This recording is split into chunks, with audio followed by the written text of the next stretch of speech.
Nerds, own goal here. We're going to be showing you how to use a bunch of melee units and bows against a defensive formation when you've got a stronger front line.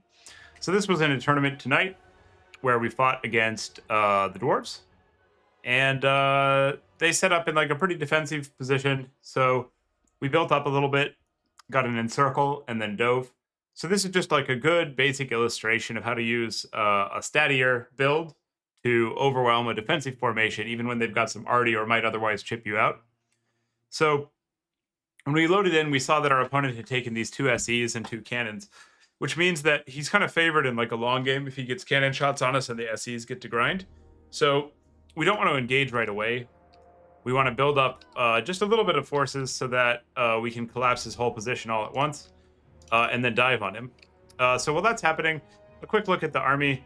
Doombolt was banned tonight, so we took two different Lore of Dark spells just to kind of like experiment with it. And really, we're going for this passive Spiteful Conjuration.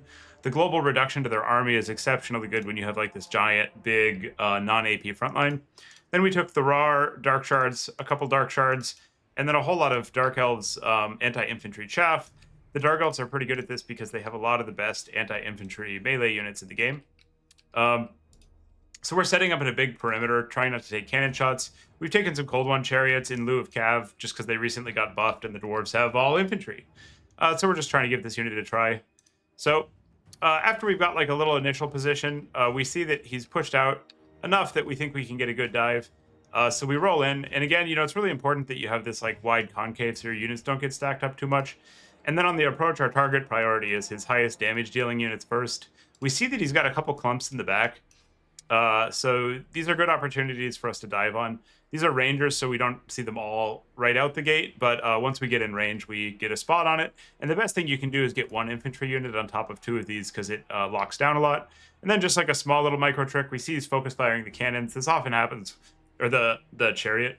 This often happens with cav or chariots, and if you can pull them out of cannon range, a lot of the time their cannons will follow, and that'll deny them a couple shots and a little bit of shooting time.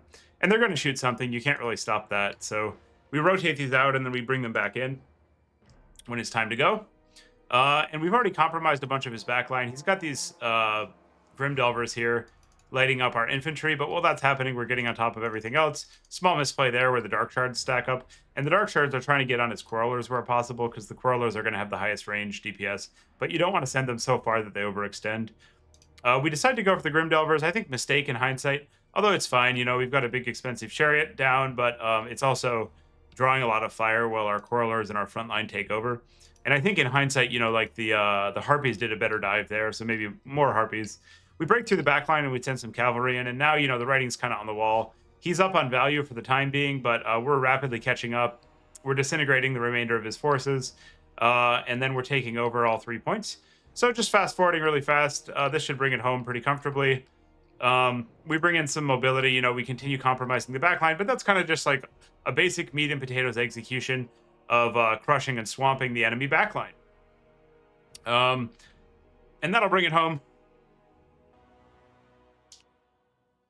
Taking a quick look at the end screen, we see our Lord did okay. You know, I think our spells were not the best. Maybe debuffs would have been better. Our Chaff did just fine, did its job. Our Dark Shards were effectively protected and cleaned up, including this Rar getting an unsummon. And the Chariots actually did fine despite getting shot. You know, this one traded up, the other one traded down, but it drew a lot of fire. And so really, like, the MVPs here were the Harpies and the Dark Shards. On the Dwarf side, nothing really did well. Cannons almost traded for themselves. Everything else got clapped. Thanks, everybody, for watching. Remember to subscribe if you like this kind of content. See you later, nerds.